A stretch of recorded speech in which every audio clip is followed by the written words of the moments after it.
Hey guys, update ko lang kayo dito sa training ko dito sa Fight Club Philippines. Pero bago yan, minamaliit ako nito ni SB. Tsaka yung mga tao, natutuwa ako at medyo nasa-challenge ako lalo dahil nung pinapakita ko yung aking mga workout video, may mga nagsabing parang bakla, parang bata, mas malakas ba daw sumuntok yung asawa nila. Eh sila kaya, nakapag-training na ba kayo? Kung ako sa inyo, imbitahan ko kayo dito sa Fight Club Philippines. Ang ganda ng facility nila, tsaka yung view. Tingnan nyo to, oh. Yun yung gym. That's the gym. And I just wanted to say this, no? I came here because I really want to refresh, unplug, and nagawa ko talaga siya. Paligid ko nature, literal na nature talaga. Bundok yung nasa harapan ko, bundok yung nasa likod ko, and ang sarap ng panahon, medyo malamig, medyo makulimlim ngayon. So although bad weather, magte-training pa rin kasi nandiyan lang yung gym eh. Gusto ko lang siguro sabihin, ano, ako naman, hindi naman ako literal na naghahamon. Alam ko naman na lamang sa akin si SV sa boxing. At kung maglabang kami siguro a few months ago, a few weeks ago, talagang matatalo ko. Pero hindi ko alam kung kaya niya akong pabaksakin. Yun ang challenge ko sa kanya, pabaksakin niya ako. Pero tingin ko kasi hindi malakas sumuntok. Magaling siya sa boxing, pero yung style niya pang takbuhin yun eh. Pero ngayon, after my almost 2 weeks training dito, jogging, and then meets, and then some sparring, I think kaya ako na tumagal ng mga 3 rounds. Siguro mga 2 rounds may lakas pa, pero kulang pa kasi ng hangin kasi talagang kahit anong gawin natin, lamang talaga sa hangin yan.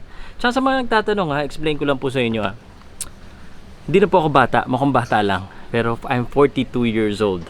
42 po.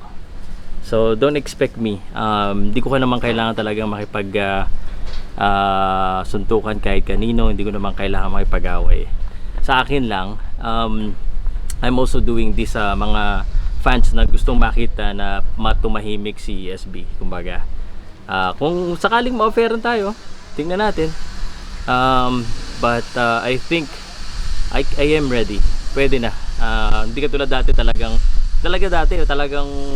hindi talaga marunong.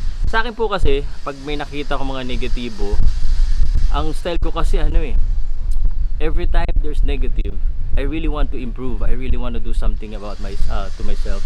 Even at the age of 42. FYI po, sa mga bata naghamon sa akin, wag niyo na po ako hamunin. Hindi talaga ako pang boxing.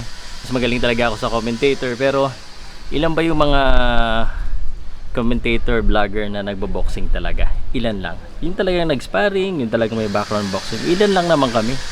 So, kailangan ma-experience din namin yung masuntok sa boxing kasi iba yung sabi ko nga kay Coach Tepora tsaka sa mga coach dito, iba pala yung mas madali sabihin, nakikita ko yung mga mali ko, pero alam ko yung mali ko, alam ko yung dapat kong gawin, pero pag nandoon na, ang hirap, iba pala yun. That's what I've been learning throughout this process, no?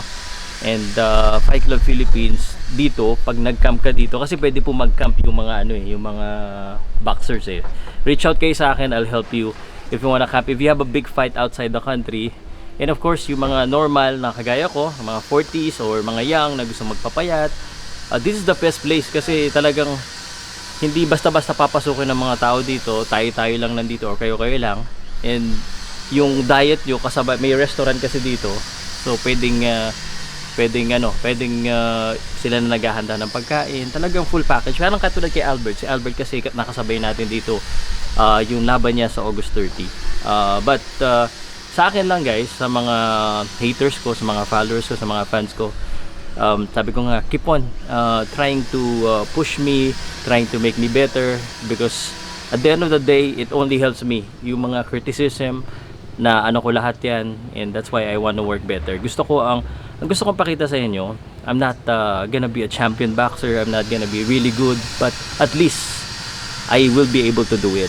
And pangarap ko talaga, bago ako talagang tunay na tumanda, is makalaban ng isang amateur fight. It doesn't have to be battle of the YouTubers.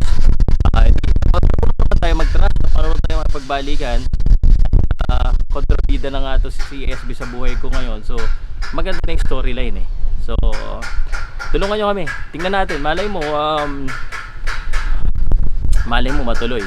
Sana matuloy, kung hindi maghanap na lang ako ng ibang kalaban na magpo-promote sa akin to do an exhibition amateur fight. Just to para sa sarili natin, parang fulfillment eh. Hindi ko lang alam ikaw boss, at sa mga nagsasabi po sa akin na wag na sir, alam ko naman gusto nyo makita mabugbog ako, o gusto nyo makita mabugbog si SB. Either way, panalo pa rin kayo, kaya support nyo na lang, okay? At tignan nyo lang yung views, ang ganda no, pahangin pa. Mamaya magte-training ulit ako. Salamat guys, please pa-share, pa-like, pa-comment si SB at saka yung I think yung Battle of the YouTubers, or kung sino man yung promoter po na willing mag-sponsor po ng laban namin. Let's do this. Medyo hinihingal-hingal pa ako kasi alam mo na yung hangin na kay SB.